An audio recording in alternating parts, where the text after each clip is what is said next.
Hey everybody, welcome back to my channel. My name is Sarah and this is my granny era. And today I am doing the Reading Tics Tag. So this tag was created by Kevin Toll at Kevin Toll Reads, and I was tagged by Debs at Rainer Read Stuff. Now I do have to say that tics mean a completely different thing here in Northwest Arkansas.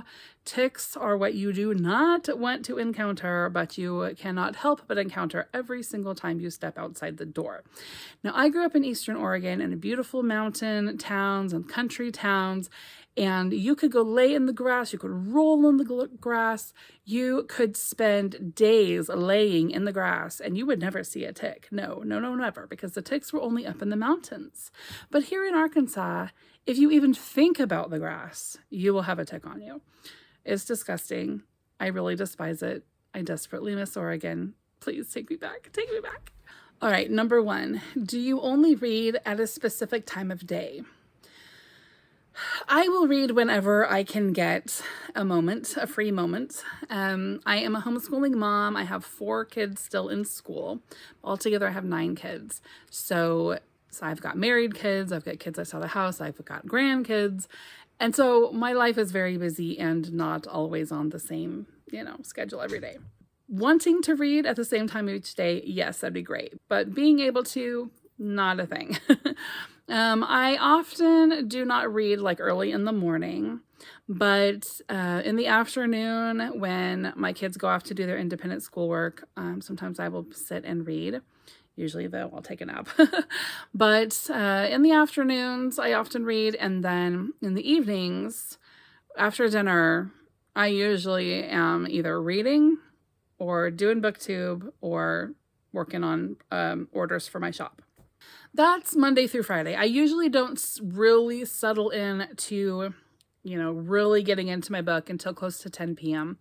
And then I read for, I don't know, maybe 2.5 hours. I will read in the evening.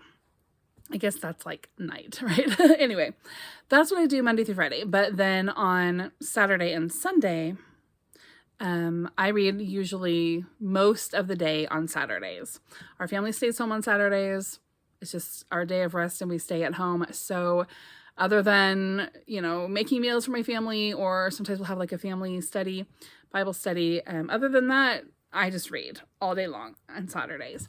And then Sundays is usually pretty busy for me because that's when I do like all my homeschool prep and all that. But so I guess it's more like Sunday through Friday is kind of that schedule I talked about.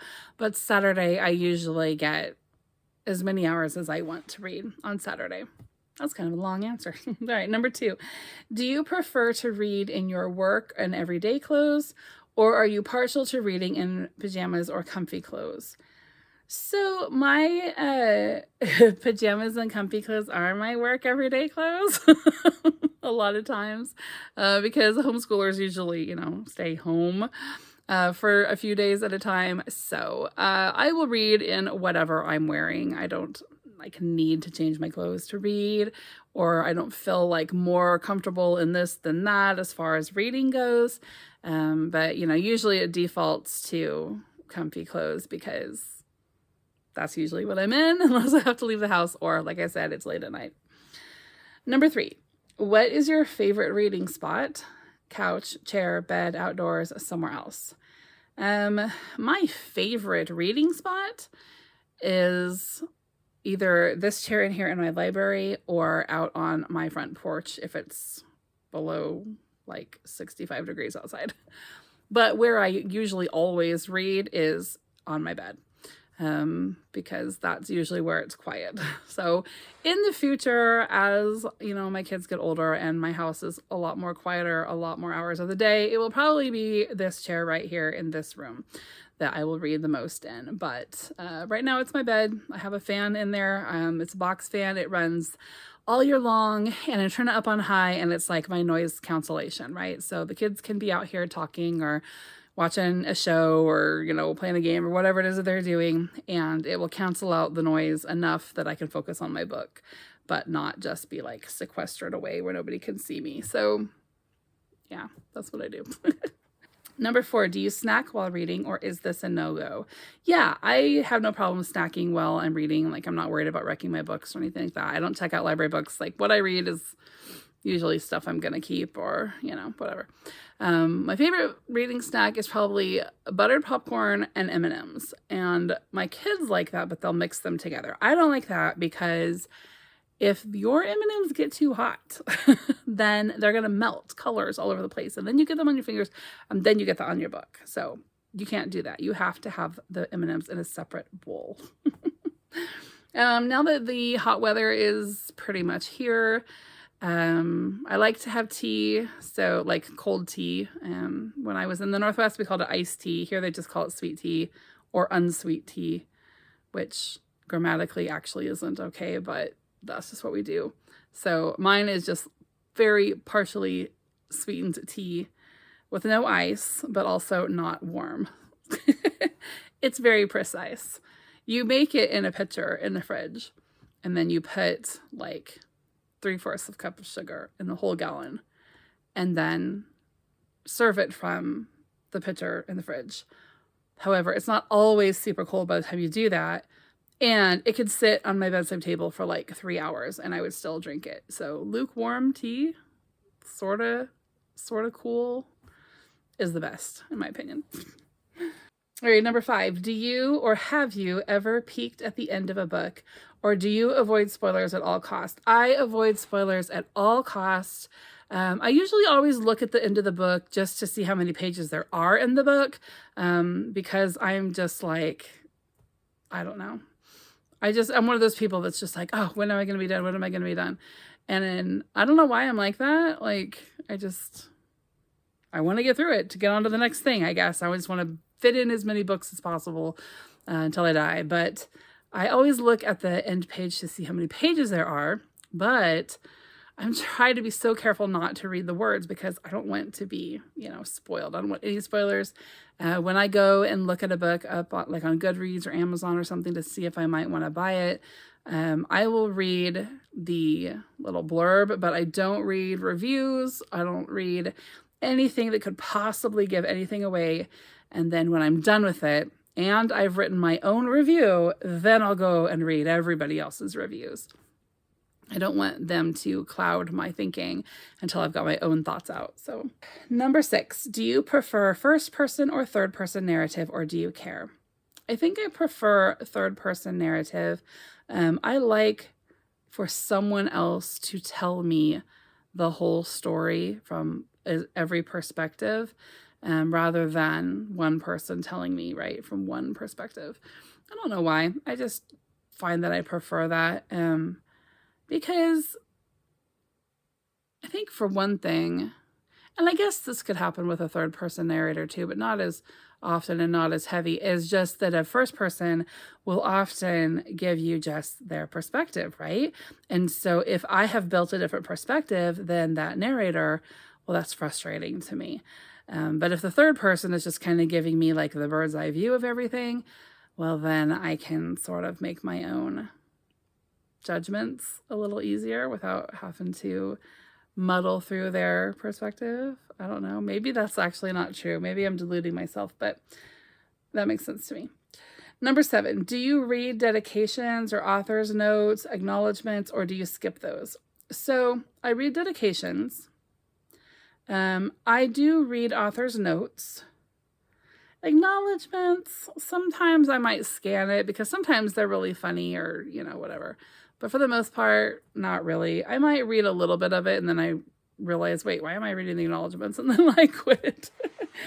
So it's not really that important to me. But I would definitely read author's notes because obviously the author put it there for a reason. One of the things, though, that cracks me up about author's notes is a lot of times in like a reprint in like Regency era or Victorian era, a lot of times in a reprint from like, the 18th or 19th century, you will have the author on there like defending themselves.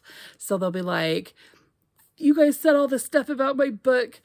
You're so, confused, mistaken. You didn't even understand, you lousy heathens. And they'll just, maybe it's not that harsh, but they will basically try to sort of make themselves better understood and explain themselves in this new edition. And I just think that's funny, except for Charlotte Bronte, who basically just runs her sisters on the ground. I can't stand her. But for the most part, I think it's funny when an author is trying to sort of explain themselves and be like, you guys need to get it, get it together. You're missing the point or whatever. It's funny. Number 8, do you have a favorite reading beverage? Oh, I did talk about tea already, but mostly I drink water. I have this water bottle right here that has a scuff on it, apparently, on the side. I don't want you to see my scuff. I don't know why that's dirty, but anyway. So that is my water bottle. It is always full of ice water all the time. So that is usually what I drink when I'm reading. It is just hot here so many months out of the year that, the whole tea and coffee thing, like I really want to do that, but I can only do it from like mid-November until like first part of March. And so I don't know. I'm just not in the swing of it. But, and then the whole like having a hot beverage while I'm reading, I don't know. My fan cools it off too fast, maybe. It's just not something I do. But I'm not opposed to it. I just I don't tend to do that. Okay, number 9. How do you decide what to read next? Is it to your TBR? Do you read by mood, goals, random choice? So I have a cart here. You guys can kind of see my cart a little bit. We'll do a wheelie. That's my cart, and the top shelf is everything that I talk about in my Pile of Possibilities video that I do at the end of each month for the following month. As I talk about all those books, I put them here on this top, and that is what I draw from when I am looking for my next reads. If there's nothing on there that appeals to me at the time, I have no problem being a mood reader, because this whole shelf, both of these, the one you can see good and the one that's just about out of the frame here, these are my TBR shelves, and there's 5 shelves here. Wow, my finger is not going where I think it is. You get the idea. There's 5 on each, right? So I've got 10 of these long shelves here full of books that I have not yet read. I like to keep a really big collection of TBR books because I am such a mood reader. So yeah, I have a ton of things to choose from. And if I have to pick one, I would say I probably read by mood mostly.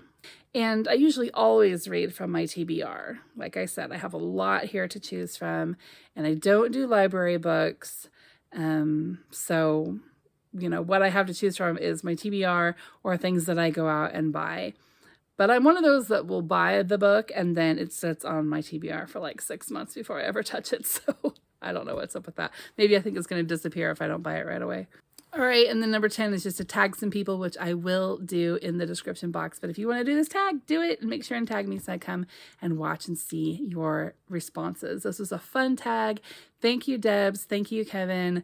Hope everybody's doing great. I will see you soon. Bye-bye.